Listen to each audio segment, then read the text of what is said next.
என்னம்மா பெரிய பர்ச்சேஸ் போல? ஆமாமா. சரி, எல்லாரும் இருக்கீங்களா? யாரும் மிஸ் ஆயிடலையே? இசையும் வர்ஷினியும் வந்துட்டாங்க. விஷால் மட்டும் இல்ல, மத்த எல்லாரும் இங்கதான் இருக்கோம். சுபத்ரா, மத்த எல்லாரும் இருக்காங்க. அவங்க அவங்களுக்கு வாங்கிட்டு வந்ததை கொடுத்தாங்க.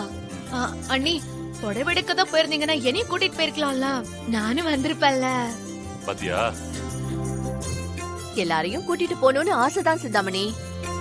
ஆனா இங்கதான் மாத்தி மாத்தி பிரச்சனை வந்துட்டே இருக்கேன். அதனாலதான் நாங்களே போயிட்டு வந்துட்டோம். பிரச்சனைக்கு நாங்க காரணம் இல்ல. அத்தை, கல்யாண பொண்ணு புடவைய பாருங்க அத்தை, எப்படி இருக்குன்னு சொல்லுங்க.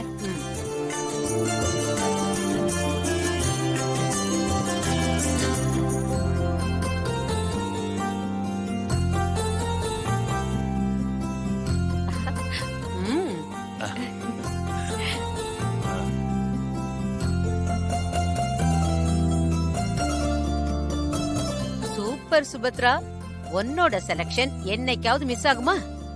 அற்புதமா இருக்கு. வர்ஷினிக்கு ஏத்த மாதிரி அருமையா இருக்கு. அம்மா, அது குடுமா?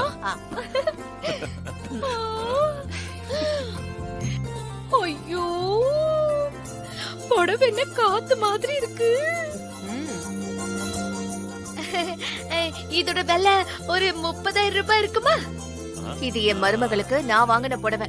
அவ்வளவு கம்மியான விலையில வாங்குவேனா? உன் கையில இருக்கிற புடவை தாலி கட்டுறதுக்கு முன்னாடி ஜானவாசத்துக்கு கட்டுறது. அதோட விலை 2 லட்சம். 2 லட்சம்?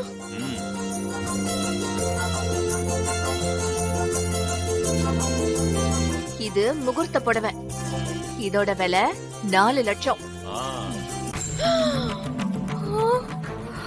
எனக்கா 6 லட்சமா?